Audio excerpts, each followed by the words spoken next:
एक बार एक आदमी नदी किनारे खड़ा होता है। जीवन से बहुत ज़्यादा निराश होता है।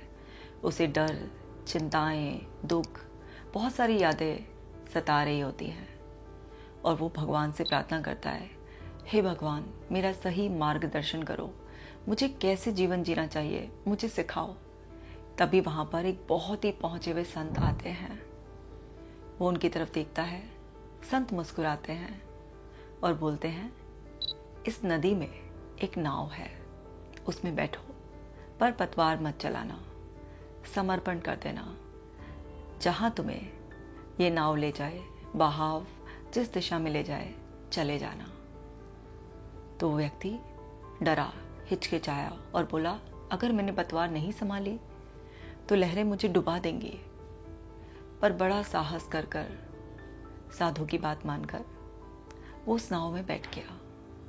शुरू में तो डर लग रहा था उसे, पर उसने छोड़ दिया और रास्ते में खूबसूरत नज़ारे आए। ठंडी हवा का आनंद लिया, झरने आए। खूबसूरत नज़ारों का आनंद लेता लेता वो एक बहुत ही सुंदर घाट पर पहुंच गया और वहाँ पर सुरक्षित तरीके से उतर गया। अब उसे समझ में आ चुका था कि जब समर्पण हम कर दें तो हमारे जीवन की नाव खुद ईश्वर चलाते हैं। जब तक हम फिजूल में हाथ पैर चला रहे होते हैं, लड़ने की कोशिश कर रहे होते हैं, तो हम बस जीवन के थपेड़ों से टकरा रहे होते हैं। उसे अपनी गलती समझ आ जाती है। ये गलती सिर्फ उसकी थोड़ी ना है, ये गलती तो हम सभी करते हैं।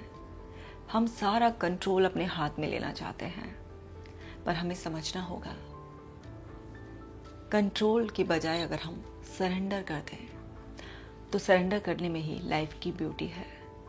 फिर ईश्वर खुद हमारे मार्गदर्शक बन जाते हैं। हमें वो सही जगह जीवन में पहुंचा ही देते हैं। बस हमें उस परम शक्ति पर भरोसा करने की ज़रूरत है।